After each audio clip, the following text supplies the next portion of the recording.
Est-ce que Mohammed, le prophète des musulmans, est un prophète pour les chrétiens? Alors la question se pose actuellement en 2016 où l'islam entre vraiment dans une crise de renouvellement de son esprit de conquête.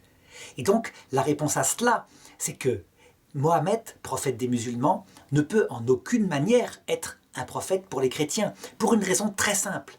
C'est que tout ce que Jésus a révélé de surnaturel, je ne parle pas de l'idée du Dieu unique, je parle de la Trinité, qui est le cœur de ce Dieu unique, la possibilité donc de le connaître intimement. D'autre part, le fait que ce Dieu est infiniment humble, lui le Tout-Puissant, et donc qu'il se soit fait homme, que Jésus-Christ, vrai Dieu et vrai homme, soit venu sur terre. C'est le Verbe de Dieu qui est venu sur terre. D'autre part, qu'il soit mort sur la croix pour indiquer à quel point Dieu nous veut, je dirais, auprès de lui, à quel point il nous aime. La possibilité de la charité, c'est-à-dire d'un amour, d'amitié, d'égalité avec Dieu. Tout ce qui est surnaturel est nié. C'est fondamental par l'islam et par les versets de Mohammed. Mohammed explique que, en fait, les chrétiens ont tellement vénéré Jésus, tellement admiré son rôle, qu'ils ont falsifié les textes parfois, ou même falsifié les paroles de Jésus pour croire qu'il était Dieu.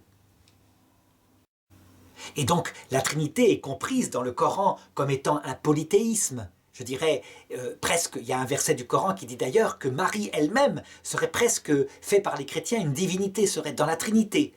D'autre part, la mort de Jésus sur la croix est niée, et donc sa résurrection. Il est pour eux un simple prophète, le plus grand des prophètes, peut-être quelqu'un de saint, quelqu'un qui est né d'une vierge immaculée, effectivement. Mais certainement pas, il est Dieu fait homme, non, ça du tout. En conséquence, évidemment, on ne peut pas faire de Mohammed un prophète. Si on fait de Mohammed un prophète, alors on devient musulman. De même que d'ailleurs les Juifs ne peuvent pas faire de Jésus le Messie. S'ils faisaient de Jésus le Messie, ils deviendraient chrétiens. Il faut être cohérent. Alors, autre chose qu'on peut reprocher à Mohammed, outre l'aspect dogmatique que je viens d'indiquer, c'est l'aspect moral. Ça veut dire que tout le cheminement, le progrès qui a amené l'homme, à un moment donné, par exemple, à traiter la femme comme son égale, à la respecter, à ne pas la répudier. Ça se fait dès l'Ancien Testament avec le prophète Malachie.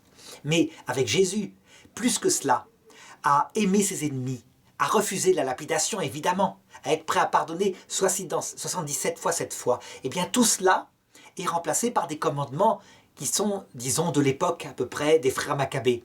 C'est-à-dire il y a une régression.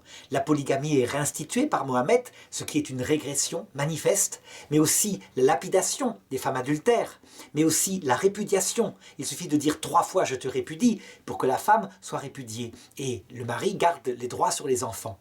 Tout cela, évidemment, est une régression morale, ce qui indique donc que Mohammed est plutôt le retour par une volonté humaine, c'est comme ça que diront les chrétiens, à la pensée des Juifs de l'époque à peu près des frères Maccabées.